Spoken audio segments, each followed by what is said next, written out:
ensuring that transactions are necessary and within budget. Finally, I want to say that we have to implement daily and weekly spending, limiting to high transaction to prevent financial strain. Thank you very much.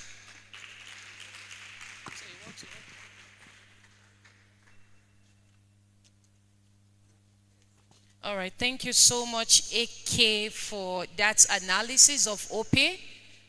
And AK is open to take up on your data analysis, so he can give you insight as to what works and what needs to be worked upon. Thank you so much for that. The next idea to be pitched is that of Oluwatobi, and he will be pitching the idea road traffic accidents. Please, a round of applause for him.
While Oluwatobi's deck is being projected, we'll go for the next person, which is geolocation search automation by Chikolu. Right? Please, a round of applause for him.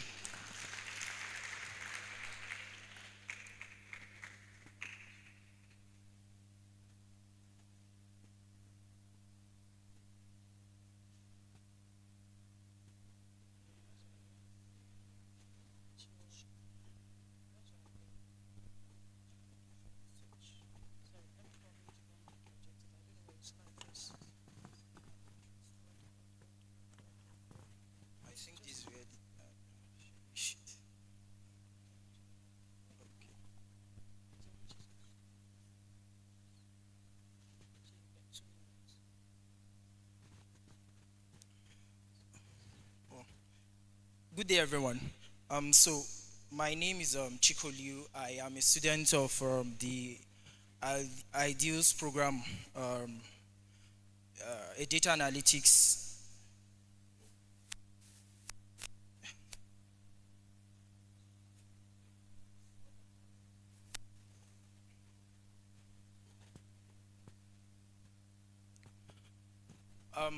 Sorry, everyone, for the interruption. So, like I said, I'm a student of the Data Analytics Ideas program, and today I'm going to be presenting on an application I built, a search engine application.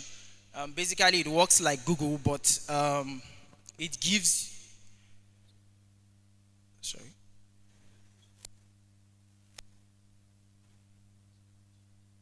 Yeah, this is it.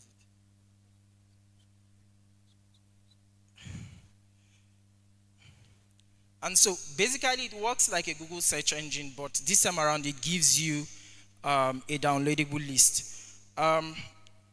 The problem has a backstory as the reason I came up with the idea.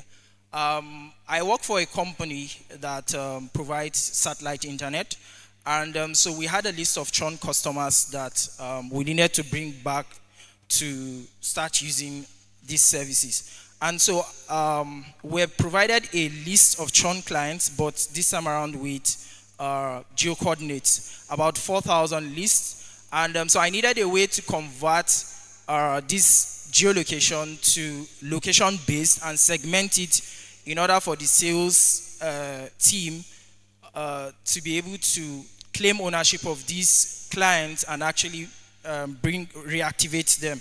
And so I the first thing I did was to start doing the mapping using Google Maps. I would take the geolocation one by one, insert them in the Google Map, and try to get the location of the place. And that was very hectic. It took me like 2 days to actually get about 150 locations. So I thought that, oh, there should be a better way to actually come up with this location automatically. And I did my research and stumbled upon a Google API called Geocoding API. And basically what it does is it reverses geolocation to location based. So if a geocoordinate is, say for instance, here, it's going to return back the location, address, and state, and most likely whatever region that particular state belongs to. And so that was the first backstory. The second backstory came as a result of a door-to-door marketing campaign my company wanted to do. So what they were interested in was to get the list of businesses around them, their location, that's their neighbors, and so that we can do like a door-to-door marketing campaign and share with them our services. And so we needed to actually search for these businesses on Google one after the other, and it was actually taking time. So I came up with the idea of why not I feed some script with my geolocation, a search radius, and give it keywords. And with the help of the geocoding API, I was able to do that. And each time you enter a geolocation, you put keywords like hospitals, restaurants, or businesses. It's going to use the radius of search in conjunction with the geolocation that you gave it, and it's going to provide you a list, a CSV file actually. And when I was able to do that, I got in contact with my friend Umar, who is a software developer, that why don't we turn this into a user-friendly application where any other person can use. You don't have to be technically inclined to be able to use it. And that led to the development of this application. And so basically how the app works is by the time you enter in the URL, the application just talks to a Python script that is speaking to an API, a Google API. And what it does is that it returns a response. So say for instance, you are looking for businesses around Base, for instance. All you just need to do is to enter Base University, you give it a radius of search, and you now give it keywords, hospitals, businesses, and what it does is it returns you a list of possible locations based on their addresses, their rating, their phone number, and even website that you can actually, maybe if you are interested in marketing your ideas, you can actually call them. You can, if it's for personal use, maybe you want to get the best schools, you're actually going to get it based on their rating. This school, which schools are the best, and it's going to give you a rating of it, or which hospitals are the best around your location. And so the goal, like I said, was I knew that I wasn't the only one looking for this kind of solution. So a lot of times I usually bring ideas from the corporate social responsibility part and trying to make things easy for people. And it was also like a business opportunity in order to be able to sell this idea to other businesses that might be interested in actually creating what they call a lead generation bucket. And so I decided to come up with the application in conjunction with my friend. And so basically in my head, how I thought I'll be able to make money, it can be subscription based on search. I can serve as a database engine for organizations who are interested in doing some form of sentiment analysis, and you can serve as partnership with other organizations and ads. They pay for paid ad campaign. And so that was what was the first idea on my head to turn it into a business venture. And Some of the challenges I faced was limited budget. It's just me and my friend that actually developed it. Limited resources. At a point in time, we had an issue with the DNS, that's the website name, and we had to actually change it. What my next step is actually to build a better version, a version 2, based on using maybe AI or LLM to actually improve on the key search, the keyword search, add advanced filters or some form of analytics in case any user actually wants to use it. This is the end of my pitch. Thank you very much. If you have any questions. Thank you, Chikolu, for that beautiful idea that was pitched. It's for the geolocation search automation. So we are giving room to one question per each of them. If you've got a question on how to know more how this works, please kindly signify so we have you come on stage to ask your question. So while the next idea comes up, is there a chorus answer for I have questions? We'll be calling the road traffic accidents by Oluwatobi. Please stick to your time. Please stick to your time. Thank you.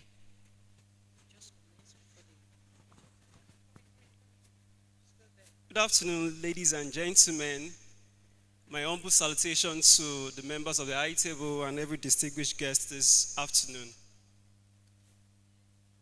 On the 30th of January 2024, Mrs. Eze left the house with her two beautiful daughters, taking them to school. And she dropped them off at school and the two of them waved to her. But going back home, there was a trailer on a very high speed, trying to maneuver his brake failed and flattened the car of Mrs. Eze. On that sad day, two beautiful daughters lost their mothers.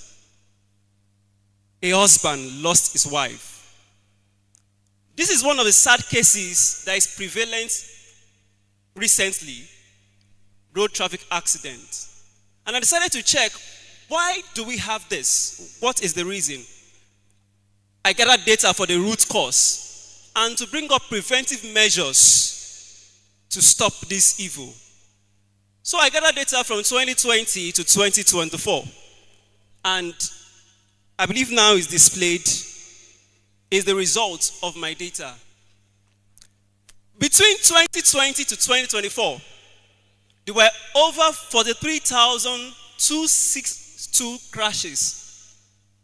43,262 crashes all over Nigeria. Every state, the total number. And out of these, I recognize 5 causes, which the top one is speed violation. Speed violation at 19,634 counts of road traffic accidents. And now, it begs the question, anytime you feel like pressing the throttle on your AMG, and you feel like, my V6 engine, my V8 engine could actually make 240 mph. Please calm down. Because by this data, speed violation is the #1 cause of death and road accidents in Nigeria. And the question now is, which state has the worst traffic accident? I was quite surprised that it was not Lagos. I was surprised it was Abuja.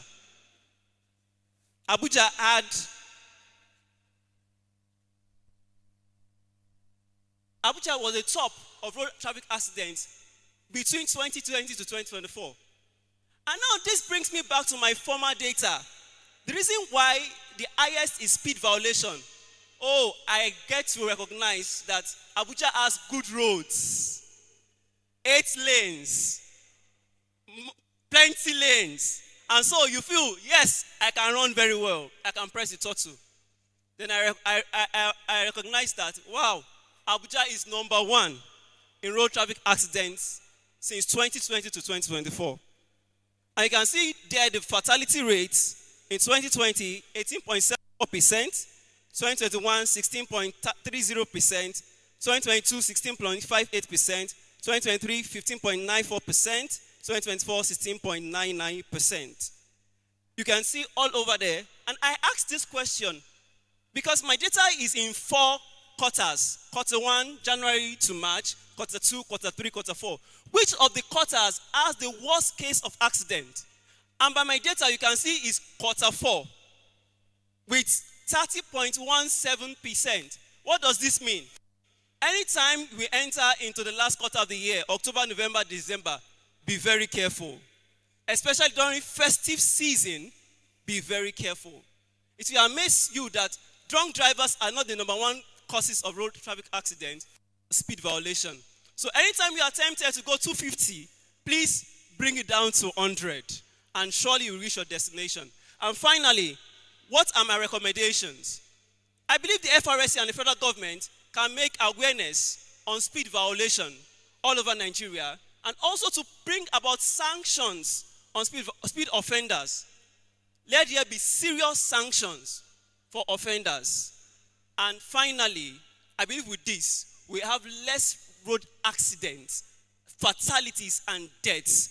People losing their spouses, losing their parents in this nation, Nigeria. And I believe with this, Nigeria can be better and we can have very, very good transport system. Thank you very much. My name is Oluwatobi Adeoye.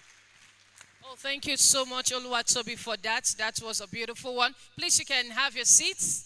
Okay, just kindly stay there for a picture session. So now from the ideas that was pitched, do you see these as something that are feasible? Like, are their ideas worth it? They are not smiling here. Like, are they worth it? So let me have your take.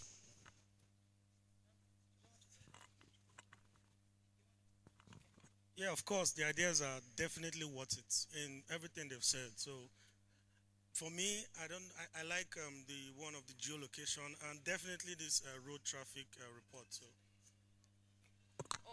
the geolocation and the road traffic accident actually stood out for him. Any other person from this part of the hall?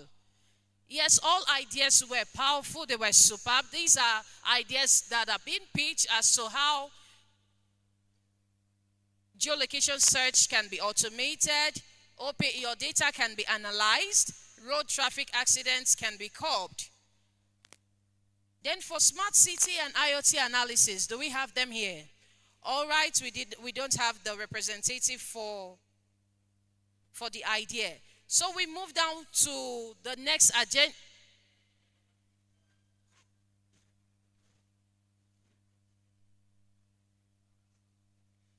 Please make welcome Smart Cities and IoT Analysis for their idea pitch deck. You have 2 minutes. Please make it fast.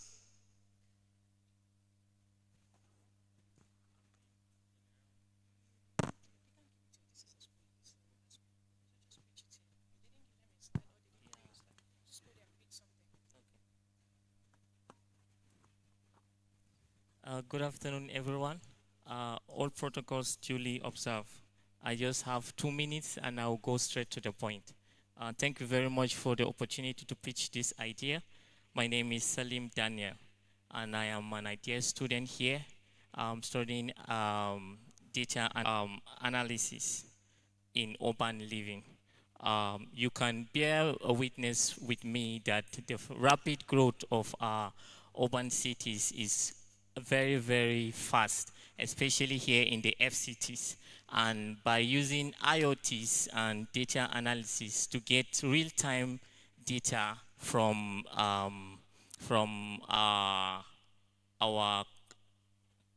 subjects, we will be able to make data-driven decisions. One of the applications that we intend using is we intend to use the application in smart traffic management, smart waste management, and environmental monitoring.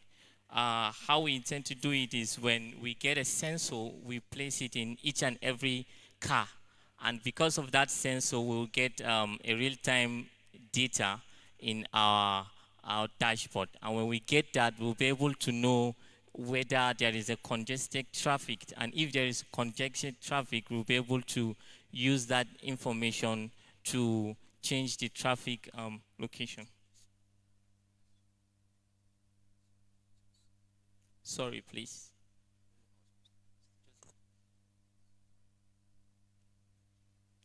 Thank you. Sorry for that. Going on to smart waste management, when we use the application of IoTs and data analysis, we'll be able to use it in smart waste management. The sensor in smart bins signal, when they are fully automated, you'll be able to optimize and collect data routines, and it will reduce the operational cost. In conclusion, smart cities powered by IoT analytics holds the promise of more efficient and sustainable and lively and livable urban environment. So let's invest in the future of our cities by embracing technology and data analytics to create smarter and more connected communities. Thank you. What's your name again? Thank you, Salim, for that. We just heard the idea being pitched for the smart city and IoT, Internet of Things. So quickly, we want to recognize and bring on stage the COO, Chief Operating Officer of Dominion, Mr. Chima Achu. Please make him feel welcome by giving a beautiful round of applause as he makes his way to the stage. Mr. Chima Achu, please come up stage, sir. Let's clap. Very important.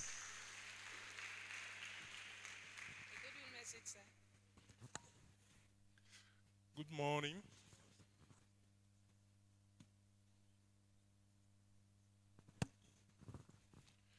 Good morning, everyone. Invited guests. I've seen one of our big bosses seated here. The organizers, Mr. Jude Azinegbe, of this epic event, the Tokenized Economy. For us at Dominion, we are very excited to be part of this event as partners of Cyberchain. We have worked closely with other stakeholders within the blockchain industry to ensure that issues around policy and training and use cases of blockchain are institutionalized within the ecosystem. For us, we are very excited about this event because is showcasing the essence, the usefulness of tokenized economy in today's world. For me, a day like this is not a day to, make much speeches, but basically to, let everyone seated in this room know that we are working closely with Cyberchain and other critical stakeholders within the blockchain ecosystem to ensure that next stage or your next phase after this training, which you have recently completed, which is the internship stage, we are committed with our partner-based university to ensure that everything goes well. And also to our partners, the ideas, the Federal Ministry of Education and the World Bank that has sponsored this training. We are very much committed to working with all of them to ensure that, the idea behind World Bank sponsoring this training, which focuses more on not just the theoretical aspect of the studies, but the emphasis on ensuring that there is a pragmatic and industry side to it,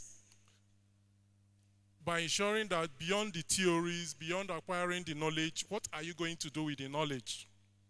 That is the part we are also very much committed to as a company. And at Dominion, we will continue to, support the ecosystem. We will continue to work with policymakers, industry players, blockchain associations, and every other person that is, ensuring that trainings within the ICT sector is not only institutionalized but also advantage taken by Nigerian youth by exploring opportunities in this space. It's also important that I mention that one of the ways, especially for these students that just wrapped up this training, is not just about the training. You should also explore opportunities around working space. There are a whole lot of opportunities within the remote workspace globally that you should leverage on. And the idea behind the internship is to ensure that, some of these opportunities are exposed to the fellows for them to leverage on these opportunities. And if you want any form of assistance, we run a blockchain AI base. You can always into our office here at Base University to, see what we are doing, make inquiries or any form of. Thank you very much. Thank you, sir.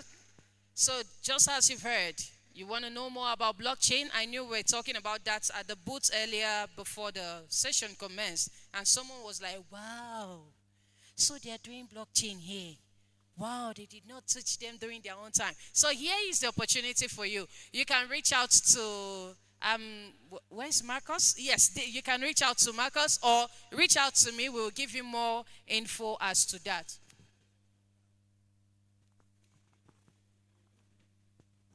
So next we'll be going into our speaking presentation 3 for today. And this presentation will be taken by Juju Boy, the Senior LISC Ambassador, while Startup Spotlight gets ready after Juju Boy's presentation. So Juju Boy, please make your way to the stage. Let's kindly welcome him with a warm round of applause. Please, let's keep clapping. He's on his way coming, please. You will see him, not like Babalawo Juju. I believe that is what. Please, a round of applause for Juju Boy.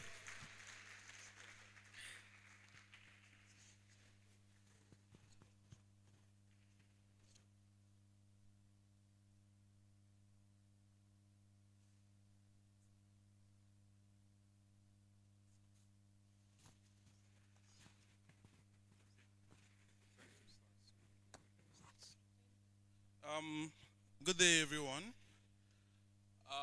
I'm here to talk about tokenization, and I think this talk is very important to what we are doing here, because so far I've seen people from government MDAs, parastatals, I've seen startups, I've seen idea pitching and all of that, but then I haven't seen anybody come up here from the infrastructure space, nobody from the blockchain space here. So I think it's important to have to actually hear from the people who are building the technology that makes everything we're talking about here possible. And that's where us as LISC blockchain comes in. LISC is a blockchain platform, a layer 2 blockchain. And basically what we do is we provide a sustainable environment for developers to build their ideas, test their ideas, and ship their ideas. So I was at the back and I found it fascinating listening to Mr. Chimezie Chuta, because he spoke, it was as if he took my presentation and made it his own. And then there's no point in me bringing up my slide. Basically, the idea for blockchain adoption cannot happen without a marriage between the technology and regulations, right? The reason blockchain technology still sounds weird, the reason we still don't understand it is because for a long time, the technology people, the tech people, we have been building in isolation. We've been doing this awesome thing we claim can solve world problem, but then we are not interfacing with,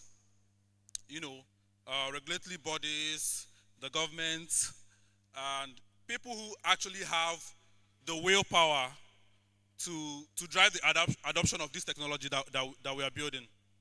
Okay.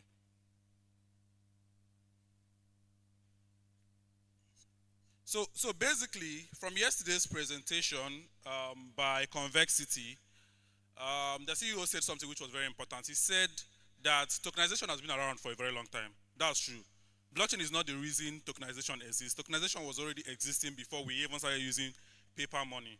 The only reason we are having a buzz around tokenization now is because we have a technology that essentially removes the barrier to tokenization.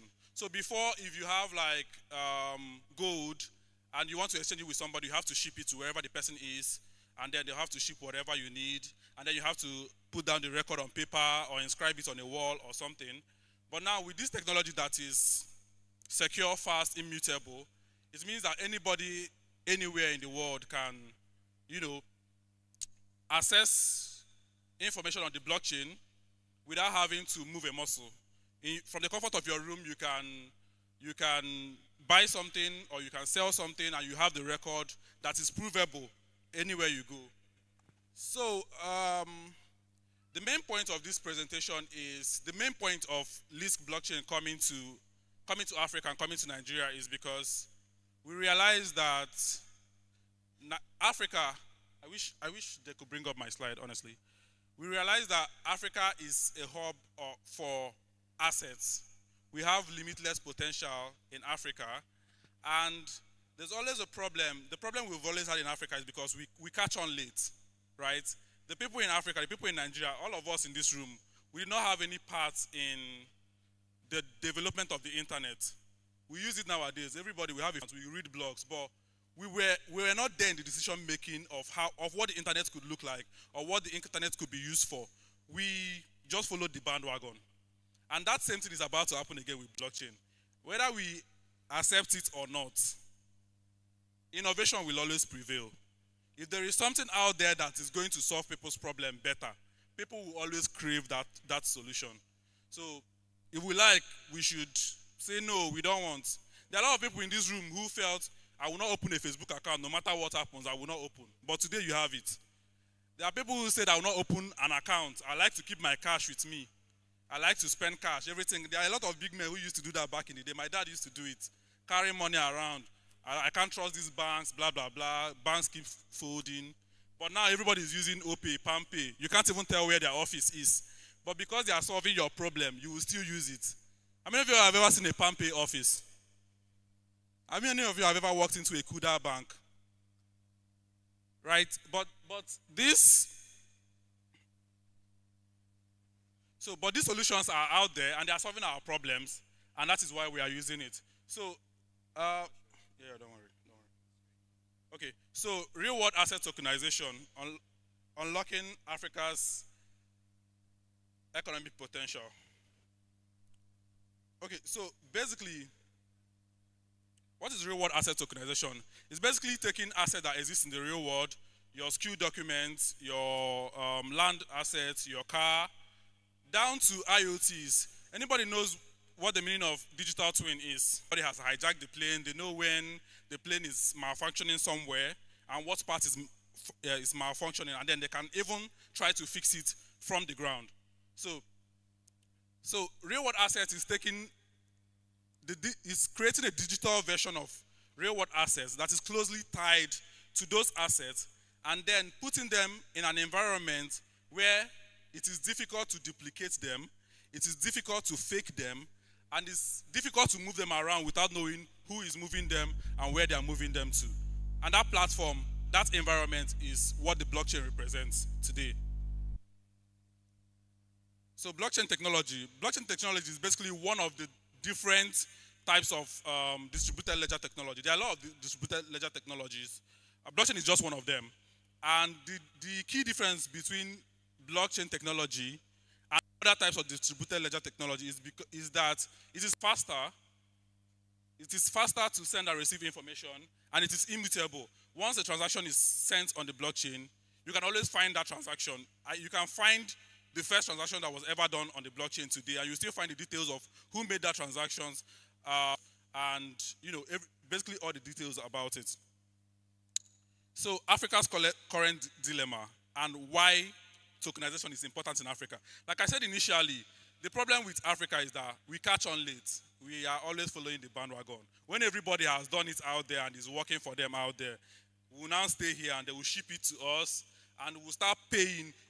What you don't know, you will definitely pay for, right? That's why it is important. I like the work that NIDA is doing with the blockchain policy and the work that all the stakeholders in this space, they are doing to make sure that we don't sit behind and pretend that we don't know that something is happening until that thing has happened already. And then we are now going out to look for experts outside. When we have people, like yesterday we had one of the key opinion leaders who had a PhD in blockchain technology. So we have people like that in Nigeria, and if we don't start tapping into that pool of knowledge, that pool of talent to start to create solutions to our own problems, then we'll definitely have to go pay someone to do them for us. So some of the problems we have is that we have real estate inefficiencies. You go and buy a land somewhere, you come back in 2 months' time, they have sold that land to somebody. You go to the land ministry to check for the papers of the land, and you are seeing that there are 2 records of that land in the government-owned ministries, right? So things like that, they won't be possible on the blockchain because the blockchain is basically designed to be immutable. Once data has been entered, once the details of this land has been entered, any other thing entering after it is automatically a fake, right? And anybody can tell. Then we have problems with like commodities, things like, oil, granite, rice, beans, and all of that. Assets like that, you have issues in the supply chain.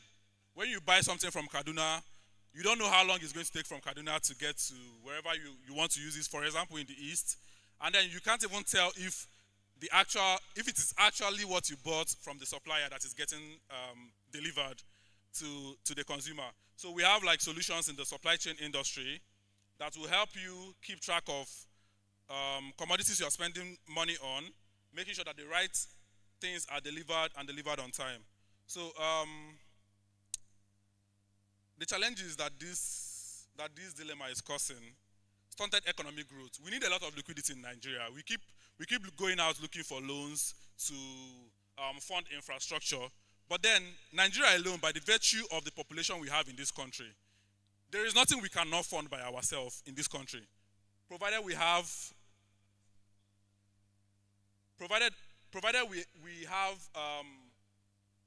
a way to keep track of how much people are investing and make sure that people's money don't get lost, essentially.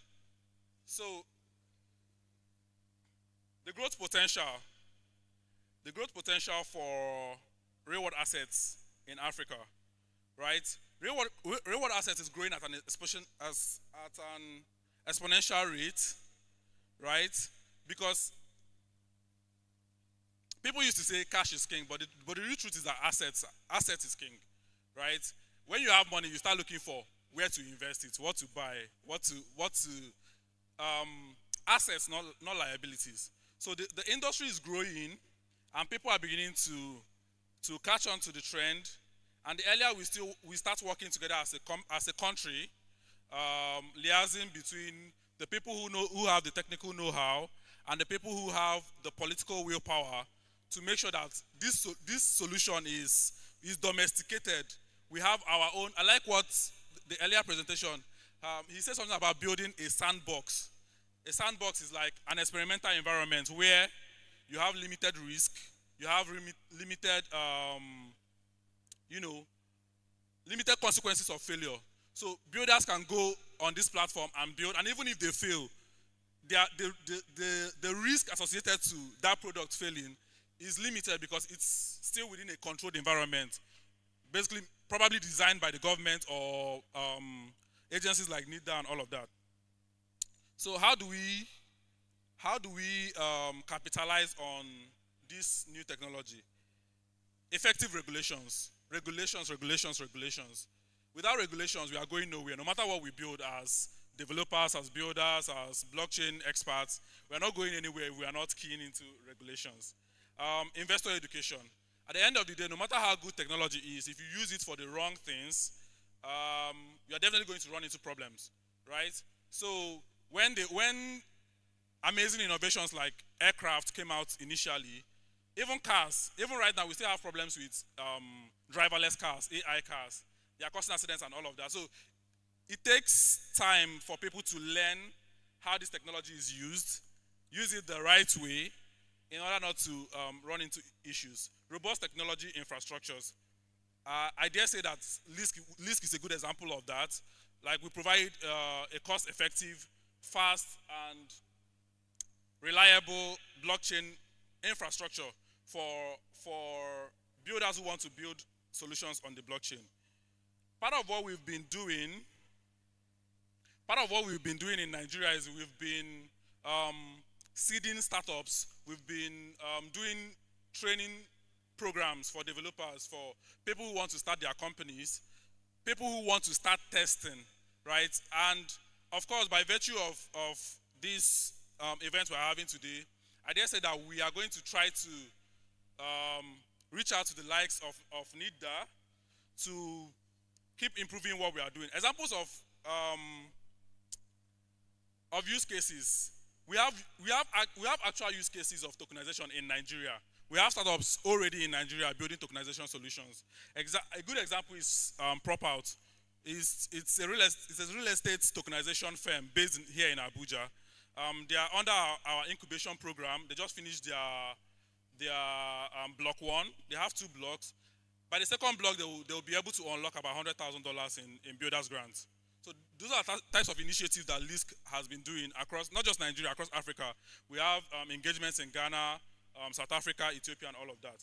So PropOut, they are a registered company. They started working on they have their MVP already, and they are basically developing that. So the growth potential, rapid urbanization. As you can see, by the year 2030, the market valuation for real world assets around the world is going to be around 30 billion. And in Africa, by 2027, we are looking at like 1.2 billion. Do the maths, minus what we are looking at in Africa, and then globally, and you will see that the market capitalization of Africa, the projection of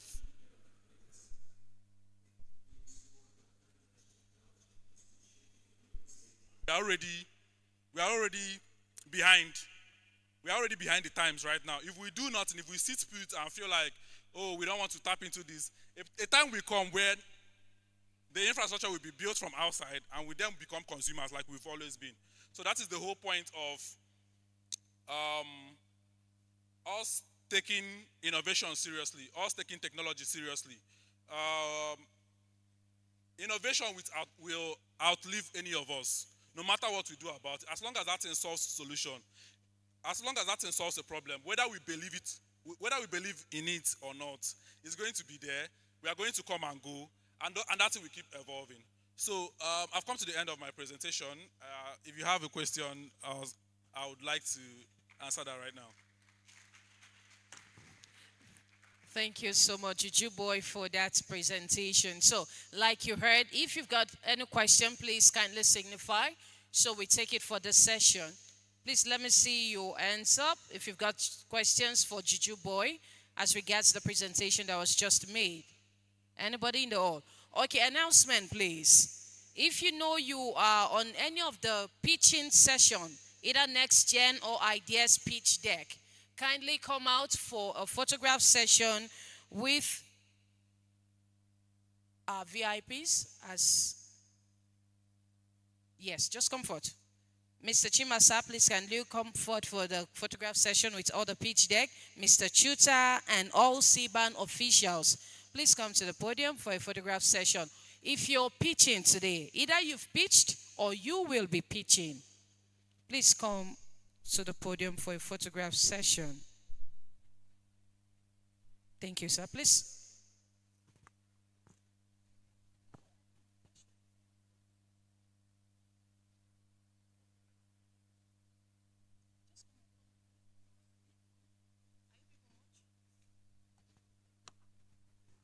Please be fast.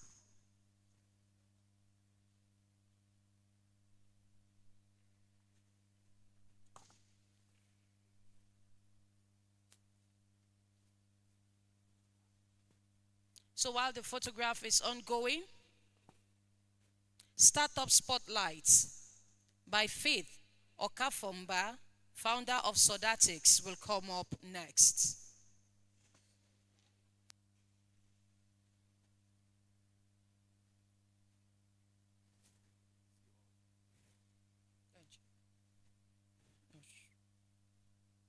Startup Spotlights, where are you, please?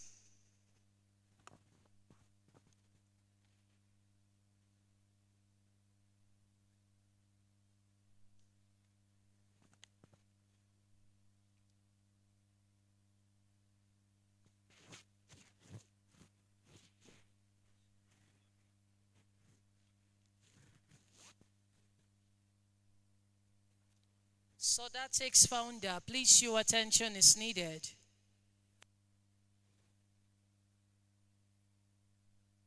While we await our arrival, I'll be calling on stage now.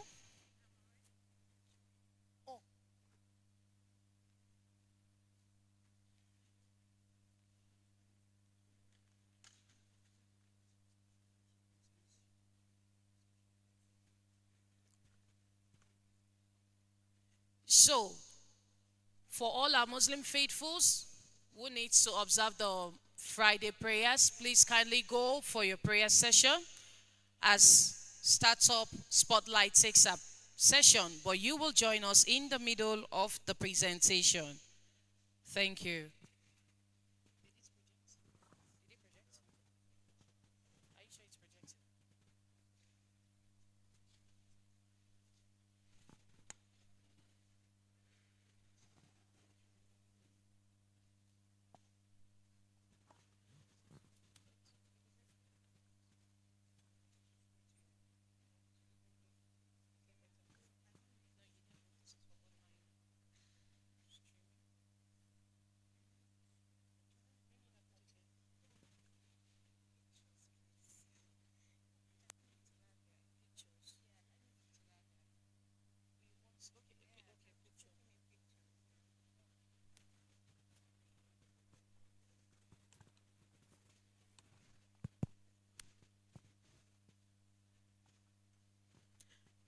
Good afternoon, ladies and gentlemen.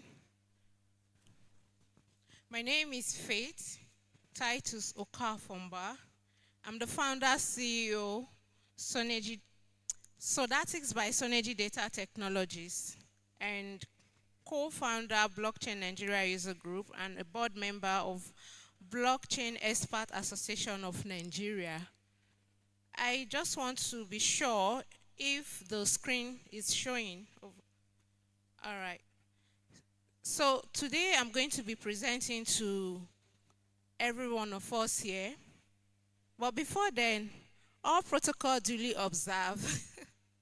So I'm going to be presenting to us on the global data economy and relating it to Sodatics and what we do. So at the end of the day, my presentation is going to cut across the global data economy in 2024, the role of AI and blockchain, challenges in today's data economy, then Sodatics, the comprehensive solution in data economy. So from this slide, you can actually see that the global data economy, with respect to the big data and analytics market growth is very, very big, is doing very well. And you can see that the growth rate is being projected to exceed 400 billion by 2027. And with this, you can see the cumulative annual growth rate of it, spanning within 12.3% from 2020 to 2017. So, as you can also see from this slide, that by 2025, over 181 zettabytes of data are anticipated to be created, right? Significantly increasing from 64 zettabytes in 2022. And people who are going to be driving this growth includes AI, Internet of Things, and blockchain technologies. And the expected growth is going to reflect an increased investment in data-driven strategies by different organizations. So you can see how explosive this growth is going to be and how important it's going to be with respect to data management and analysis. So yesterday we were here and questions were asked around the job opportunities that this technology brings about. So you can see from this slide that in 2024, data-related jobs is expected to emerge in 2024 of about or even more than 7 million jobs. So you can see that this would happen based on the demands for skills that are already embedded in AI, machine learning, and data management. So let's assume we just want to view our data as a key business strategy asset. So in this respect, from here, you can tell that data is actually the new oil, and it's very, very essential for strategic decision making in all organizations, even here that we are. For this conference to have taken place, or is taking place, of course, data were required, for proper planning and proper decision making. And more than 90% of Fortune 1000 companies now have dedicated data monetization strategies. And you can tell that a lot of us, we actually generate data, but we don't even know where to sell this data. Rather, the big companies, they take them from us, they use it to generate revenue for themselves. So looking at the transformation through insight, you can see that companies actually are leveraging data effectively and can see the revenue increase of up to 20%. They do this by utilizing analytics for decision making and automation in becoming standard practice. So monetizing data beyond internal use. Over there, someone was asking me how can he actually upload his data on Sodatics, right? If there were marketplaces, if there were places where he could go and sell his data, probably he would have been able to just go there and list it. And for the fact that there has been the era of these big companies, kind of building different monetization platforms where they can monetize data that are being generated by us. And with that fact, we at Sodatics, we have actually keyed into that era, and we're happy that we are leveraging blockchain technology and AI to make this come true. So here, we already know that there is a trust deficit in data, and it is recorded that only 33% of businesses, have trust for their data, right? And it's why this is happening is because it lacks transparency, and it doesn't really ensure they don't have that assurance for high data quality, right? And now we have seen the adoption or what the AI industry is actually doing, and we know that we can use it to validate most of our data. And we're also happy that blockchain has also presented to us its benefits, such that when we leverage it, we'll know that yes, we can be able to, use our data in a blockchain-powered platform such as Sodetics, and by so doing, we are also very sure that our data is secured. We already know that the challenges in today's data economy spans around data quality and reliability, limited data access and usability, privacy and compliance risk, friction in data monetization, security threats and data breaches, lack of skilled talent. Yeah, and so the question now is, so what could be the solution? This is where Sodatics comes into play. Because we at Sodatics, we actually combined AI, human expert, and blockchain to ensure an ecosystem that brings about data reliability, transparency, and security. And we do this by leveraging AI, blockchain, and human expertise. So here, with our AI tools, we use it to, employ how you can actually detect errors with your data, right? And with blockchain, we use it to, secure your data, given the fact that blockchain guarantees an immutable ledger and enhancing security and trust, especially when carrying out research. And this also enables researchers or anybody in need of data or that is collecting data to be able to own this data 100% for themselves. So I just want to, let me move on to this.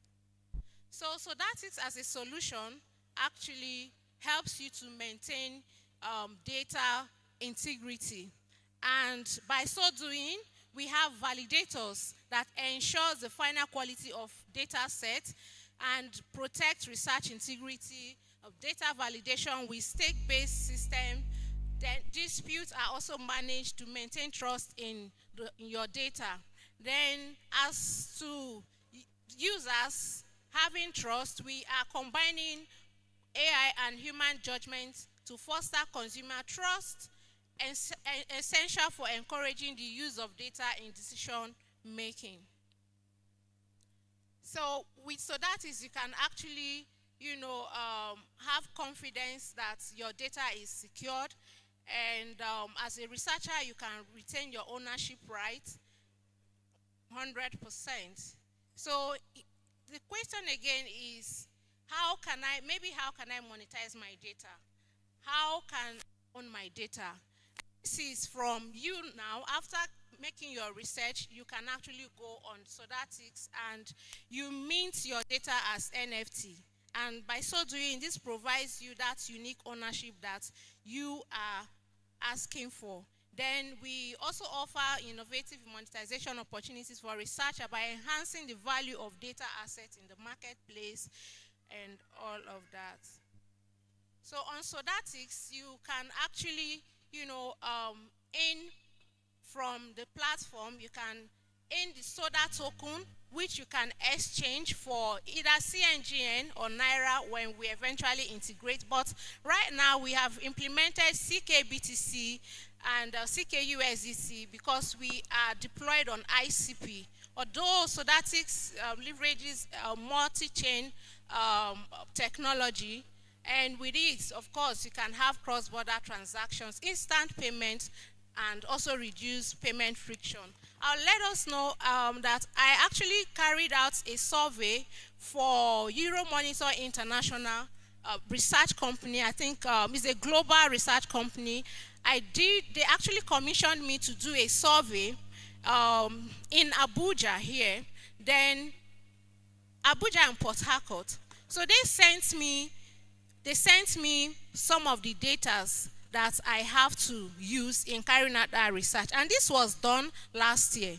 And they were to pay me $200 just for going to 20 different shops, 10 here in Abuja, 10 in Port Harcourt, right? So at the end of the day, I had finished all the survey. I've given them I've given them the results, but till now I have not been able to receive payment from them. Assuming they leveraged Sodatics, by now I should have been able to get that money.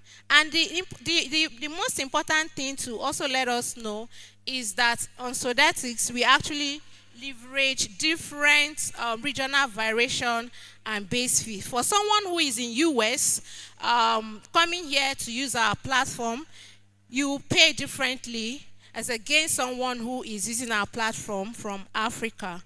Yeah, so you can see that we have unique advantage because we are leveraging AI, human validation, and blockchain, and you have end-to-end ecosystem empowering users, data ownership. So I have actually used the platform to commission a feedback survey for yesterday's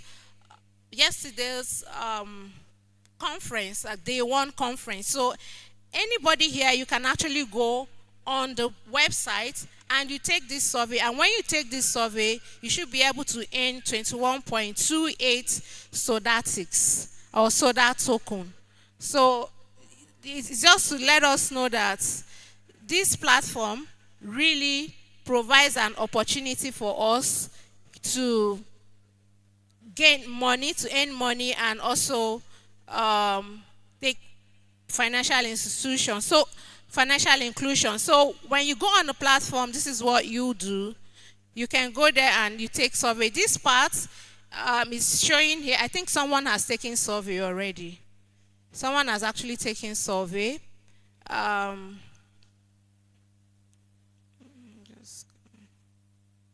Let me take us through the platform just in 2 to 3 minutes. I hope the internet connection is working. So as a researcher, when you come in here and you have, you've commissioned your research, this is the back end, this is what you see here. And because we say we prioritize data privacy, you can see there has been 11 responses, and by just one person that took the survey, you can see the person's name is not showing. This person's name is not showing. And at the end of the day, if you have gotten all the responses, you can actually download this data from here, and you go to the NFT data marketplace and you list it as NFT. This one here is actually an NFT that you can buy. This was data that was collected when we had the National Blockchain Policy Implementation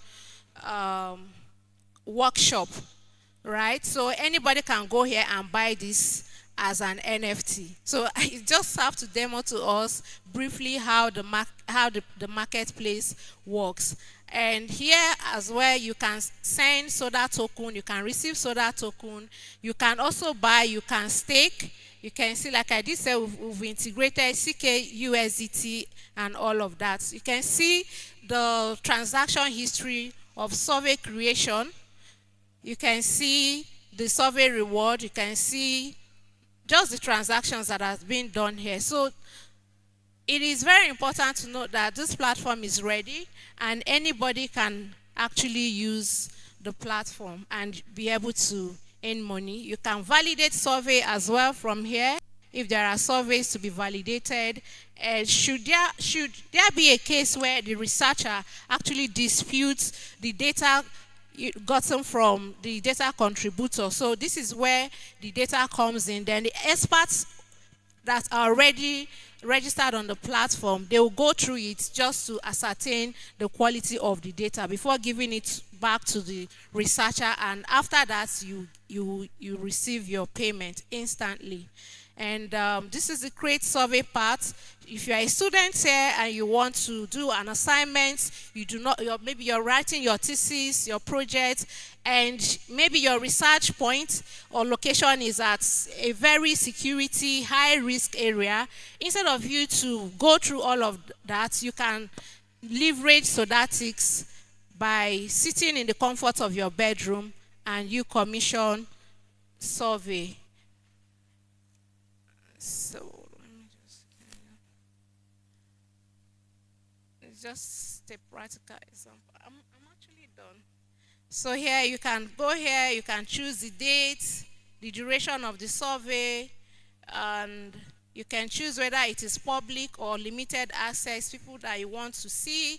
You can, enter the amounts here, the soda token that you want to use and all of that. Then you go, it will show this and you can create your survey. So thank you so much for giving me audience. I know this may not really be that elaborate, but I believe that you've been able to gain one or two insights from what I have presented. So if you're interested, you can actually go to our booth over there and we'll explain further how you can use the platform. Thank you so much. Thank you so much for that startup spotlight.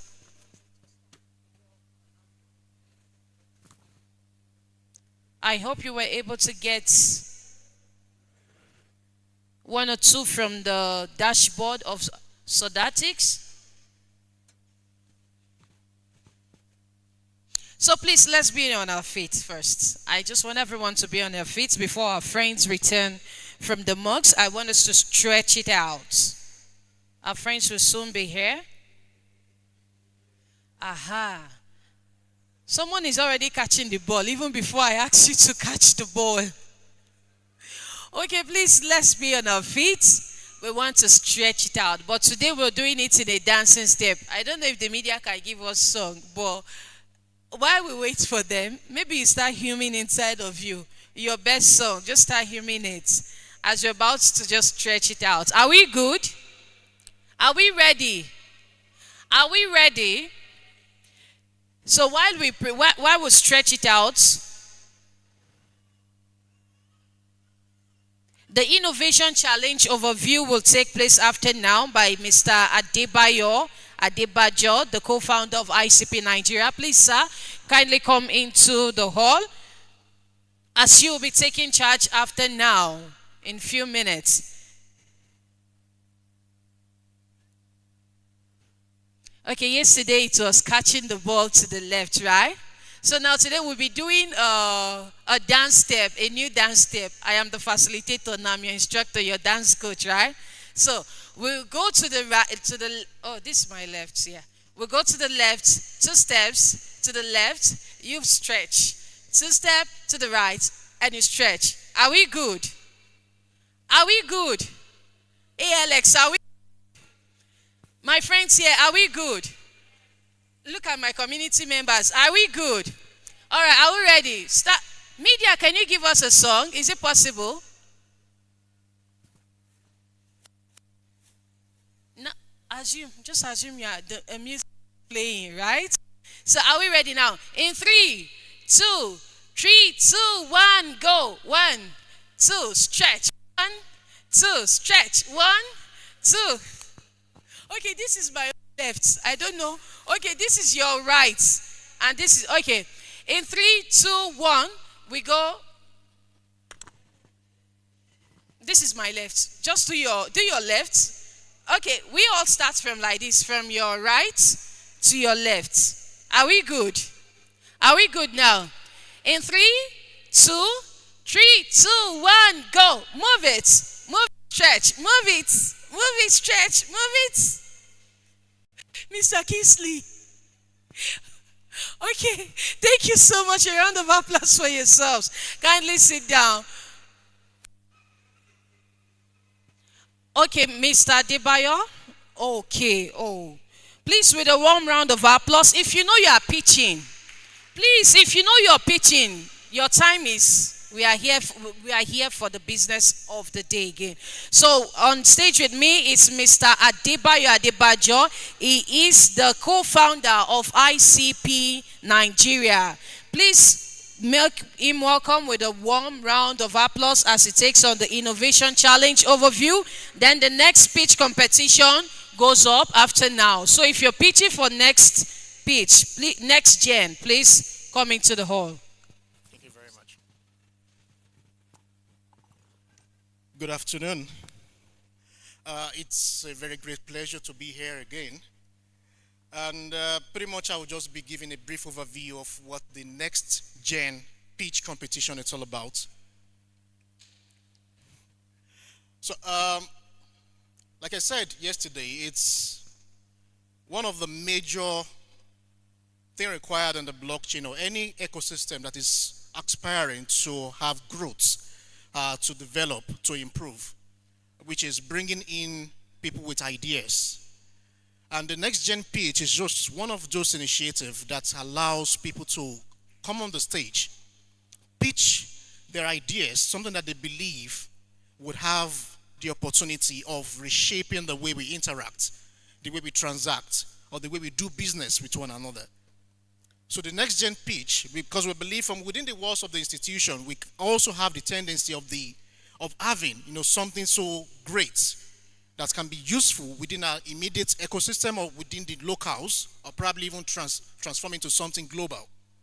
So the next gen pitch on ICP is to present an opportunity for undergraduates who have those ideas that they believe they would be willing to launch even outside the walls of the institution into something good, something that everybody will be willing to use.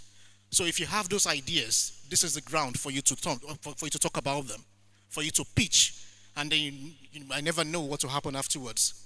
So it's an initiative that is also backed with some sort of incentives for people willing to build, and then outside of this, would also be looking into the best of these ideas into something that will be launched into MVP, and even aside from that, to also be able to scale locally and then internationally.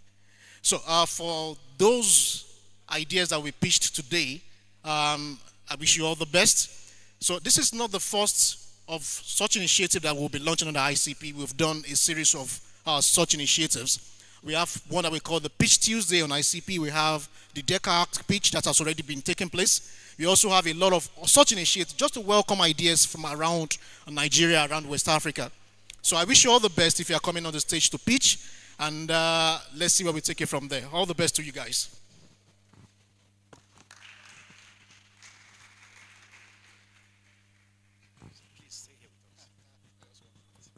All right, ladies and gentlemen, the next gen pitch deck is going to happen now. The first set of people that did their pitch, that we call the ideas pitch deck, is actually the same with the next gen pitch deck. We received over 30 pitch competitions, over 30 entries. So what we did was the pitch review team for next gen, because this has been happening, we heard from him, it has been happening in lots of places in Nigeria. So they selected the top 5 of the general ones. So the set of guys that did theirs first is also part of this, but these people now are the top of the top, okay? So we'll be calling them. We heard some have gone to pray. Whilst those that are here start, the others will join them. So to join us as the judges, we have Mr. Kaka, Mr. Toju Kaka of Siban. We have Mr. Stanley Golomo of Siban. We'll be joined as our judges. Mr. Enoch, Chukwuemeka, Nigeria. Mr. Enoch, please join us. Can someone call his attention? He's putting on white native at the back. Mr. Enoch, please join us. Mr. Etete, I usually call him E.T., Mr. Etete of Lisk, please join us.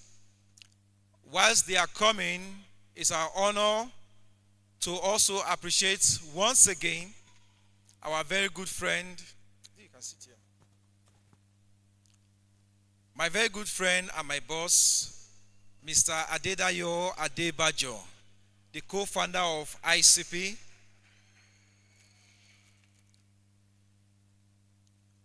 Mr. Chima, please join us for the presentation of this award. Our judges, please, you can come and sit here.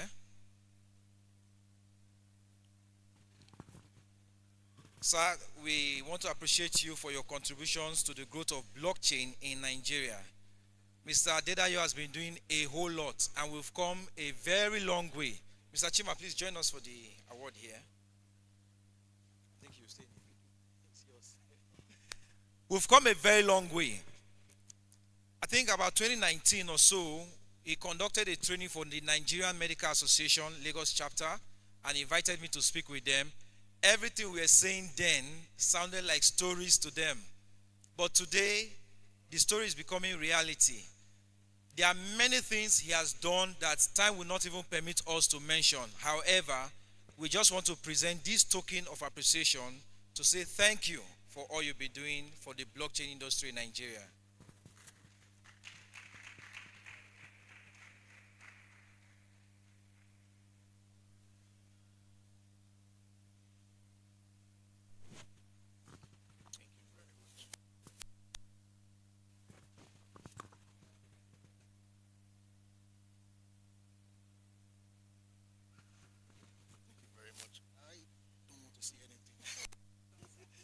Mr. Dayo is shy. Okay, so our judges. So you can sit as.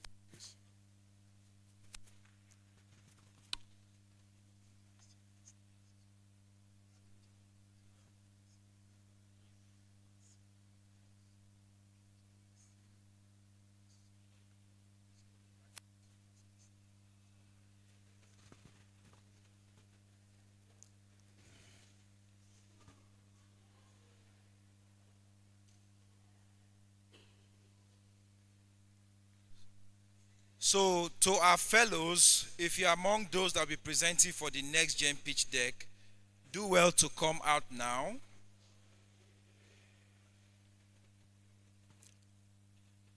Block votes. Block votes if you are here, come outside. Swift. Swift, if you are here, let your representative come out. Very Flux, if you are here, your representative should come out. Very Flux. Swift, block vote. VSET, if you are here, your representative, your presenter should come out. If you hear your project, come out. VSET, Very Flux. Team Swift. Just one presenter for each group. One presenter.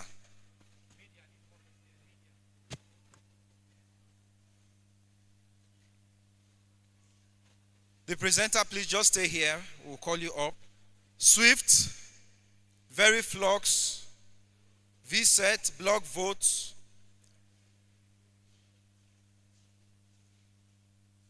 SETI Trust.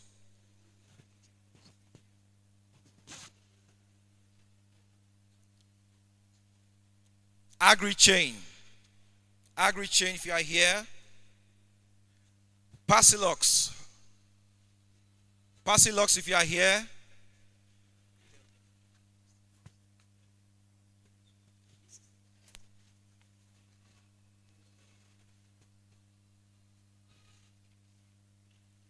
If I call your name and your representative here, just raise up your hand so I will know. Block vote. Okay. Pasilux. Agrichain. Good. VSET. SETI Trust. Very Flux. Swift. Pasilux. Very Flux. All right. So we have Swift. Is Swift here? Very Flux. I'm confirming again. Lift your hand up if you are here. Very Flux. SETI Trust. VSET. Agrichain. Parsilox. Okay, so Swift is the only one not here. Where is VSET again? From Uni Abuja, right? Okay. So please put your hands together. Give a round of applause to VSET. Celebrate them. Very bold.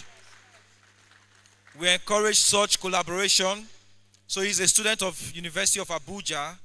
And when we put out the advert, they were confident enough to join. All right. So just hold on. Your slides are coming up. Your slides are here.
Okay, very flux.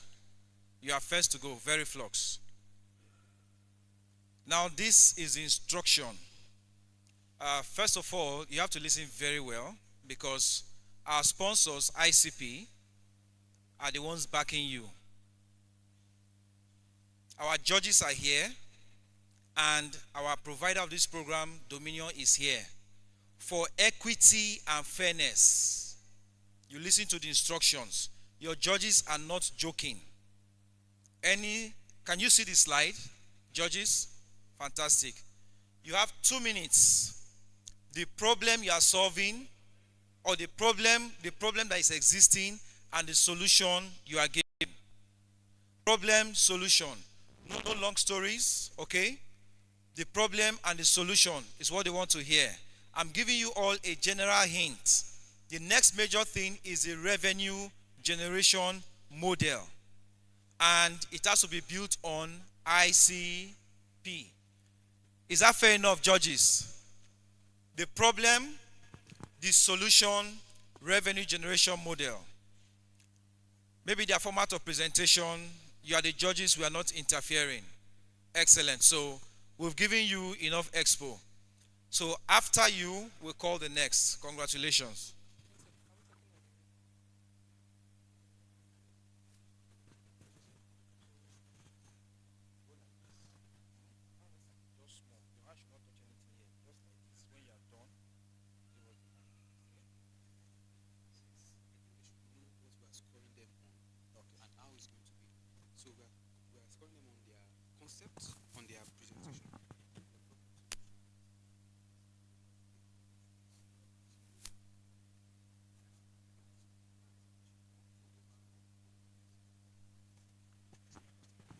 So our judge is here. This is chairman of CBAN, the leading block association in Nigeria. And for you to know that this is not my decision, it's the decision of the judges. So please follow them. I've been intimated that you are getting a total of 100 points, and it's broken down into 5: the concept, the presentation, the problem and the solution, your teamwork, and your public speaking. Public speaking, your confidence, we don't need to tell you. If you have been doing debates, that's why when your school is doing debates from primary school, secondary school, join them. Now, they've brought you out. Don't fail your village, because your village people are watching you. The good village people, not the. All right, so congratulations to you. Go ahead. All right. Good afternoon, everyone. Standing on existing protocol, we're here to introduce Veriflux Chain, which is a blockchain-based solution for secure and transparent credential validation. As we all know, certificate verification is there's an issue with certificate verification in Nigeria, because how can you verify a certificate? How can you say this certificate that has been verified is authentic? Because most of the certificate verification system are centralized, and then it does not give you the authenticity of the verified certificate, because it might not know when it has been tampered with, or because there's no system to detect those verification of the certificate. So our problem statement is that the fact that there's a challenge in the Nigerian certificate verification process, which is slow, and also it takes time. Then also there's an urgent need to provide a solution that would take over the present way of verifying certificates. So our solution, one, is that yes, our certificate verification process that is built on blockchain is secure and transparent. It's enhanced trust and fraud prevention, because it is saved in a cryptographic hash. So once it has been tampered with, it will flag an alert that yes, this certificate has been tampered, because there will be a change in the cryptographic hash which does not match with the one saved on the blockchain. But for the centralized system, someone can just come in and then change the certificate verification, whether the name or maybe the grade and the rest of them, and you can't detect it. Also, it increases efficiency, time, because that the centralized one takes time. Sometimes you might travel to go get the certification, and or it takes time. Then privacy, compliance, and it's a seamless integration. Our key feature, one is that it's the decentralized ledger, it's a digital certificate, the verification mechanism is easy. And then it's also stored, like the privacy, it stores the data in the cryptographic hash. So once you come to the blockchain to verify a certificate, it does not give you the details of the certificate, but it gives you the, it just returns that yes, okay, this certificate is being verified. So with the cryptographic hash, you can have access to the certificate verification. All right, then our revenue model, we have the pay as you verify, and also we have different, this in the basic plan, and we have the basic plan, the standard plan, and then the pay-non plan, where you can, these are different ways you can use in verifying certificates. All right, thank you.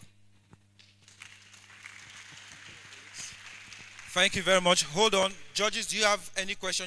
We can take just one question. Any question? Okay. Just hold on. Let me give the judge the mic.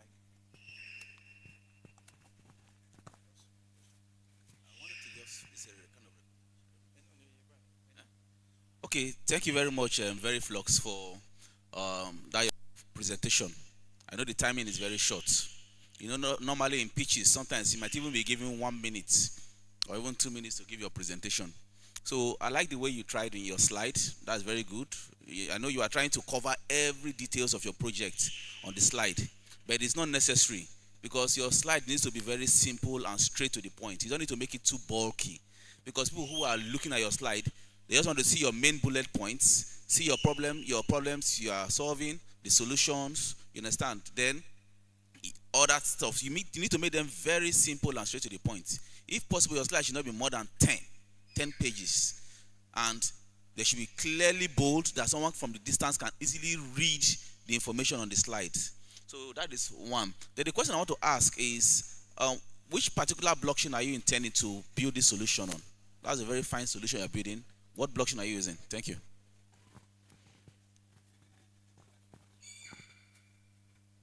All right, we intend to use the ICP blockchain, the Internet Computer.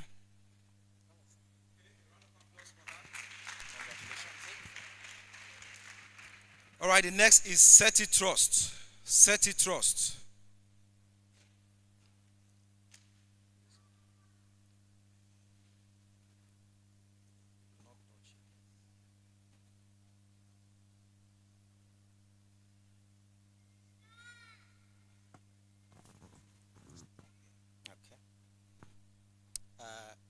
Good afternoon, ladies and gentlemen.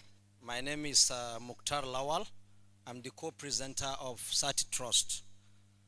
Sati Trust is a blockchain-powered platform designed to combat fake certificate in Nigeria.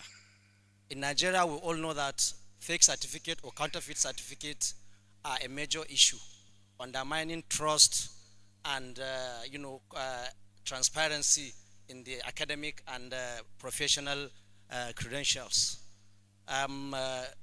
Manual processing in verification is all over the sectors, and it's slow and it's prone to fraud. So Sati Trust intend to bring solution to this problem by providing a scalable, tamper-proof, and automated solution. Our aim is to eliminate counterfeit certificate in the certification system. Our primary goal is to,